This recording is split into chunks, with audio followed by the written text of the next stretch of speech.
It's not often that all three Sunday readings have a common thread, but today is one of those days. In each, we have servants of God who admit their sinfulness, but still agree to spread the word of the Lord. They do so because they are called to do so.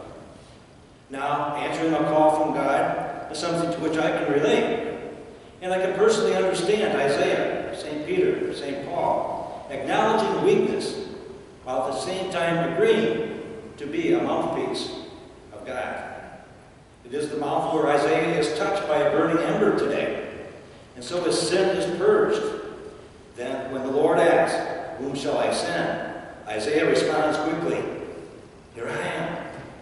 Send me." We all know the story of Paul's conversion from persecutor of the faith to a traveling town crier of sorts for Christianity. In his letter to the Corinthians today, Paul concedes he was not fit to be called an apostle, but filled that role, in his words, by the grace of God. And in today's gospel, Luke gives us Peter dropping to his knees as a confessed sinner after Jesus directs Peter's crew to a miraculous catch of fish. 3 stories, 1 theme. Admitted sinners called by the Lord to evangelize the world. As a sinner myself, who was called late in life to diaconate, I can relate to the humbling experience of preaching the gospel as an ordained minister. There is great responsibility in trying to live up to the call of St. John Paul II, who said, "Open our hearts. Allow the word of Christ to pass through us in all its power." A deacon is actually considered a pass-through or conduit through whom others can connect with God. This term is known as icon of Christ. And when I first heard it during my formation, I kind of zoned out for 20 minutes or so during our session. I kept saying to myself, I'm so far from being an icon of Christ. So far from being an icon of Christ. I felt a bit like the rich young man in the Gospels, when Jesus told him he needed to sell all his possessions, give his proceeds to the poor. He was disheartened. He walked away sad because he had many possessions. But I did not walk away from my formation, because though I had some of the same self-doubts as this rich young man, I realized that if the Lord wanted me to be a deacon, he would give me the gifts to be a deacon, and so I proceeded forward. Now there are many among us here today thinking that all this proclaiming the word stuff is only for the ordained, or prophets, or saints. That would be an incorrect assumption. Actually, all of us sinners are in the same boat. Remember St. John Paul's quote just a moment ago, when he said, "Open our hearts, that the word of Christ pass through us." He meant all of us. The responsibility lies on every Christian to spread the gospel of the Lord. That message was made clear by the Second Vatican Council, which reminded us we are all baptized into the 3 roles of the incarnate Christ: priest, prophet, and king.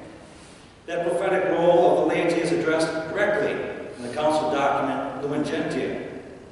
This evangelization, it says, takes on a specific quality and a special force in that it is carried out in the ordinary surroundings of our world. Now, it's unlikely any of us will gain the status of Isaiah, Paul, and Peter as proclaimers, but we are all charged, according to the Catechism, with the right and duty to do so. Paradoxically, because the laity is not special in terms of taking vows, it is special because it is integrated into the fabric of the world in which we live. Evangelization experts say the most effective way of spreading the gospel is one-on-one lay witnessing, friend to friend, neighbor to neighbor, co-worker to co-worker. The church wants us to deliver the good news where we live and in the way we live. Now, Lent begins in less than a month, and it may seem like a long time, but every year it pops up on people. Oh my goodness, this is Ash Wednesday coming up this week already? So I'd like to plant a seed today. There are numerous ways to become better Christians, but I'm suggesting we make a conscious effort to willingly talk about our faith this year in our social circles, and at work. And if we're a little uncertain of our knowledge of the Catholic faith, Lent's a great time to bolster that as well. As a matter of fact, we have a 5-week Lenten series here at St. Joe's, starting the day after Ash Wednesday. It's entitled, and isn't this a coincidence, Priest, Prophet, and King. But let's not wait until Ash Wednesday. Let's start thinking now how we can find a way to evangelize in our life. Though we are not all cut out to be street-corner disciples, we can evangelize better through our words and actions. Let's take that thought to prayer this week. Listen for the Lord's call. And when it comes, like Isaiah, let's respond. Here I am. Send me.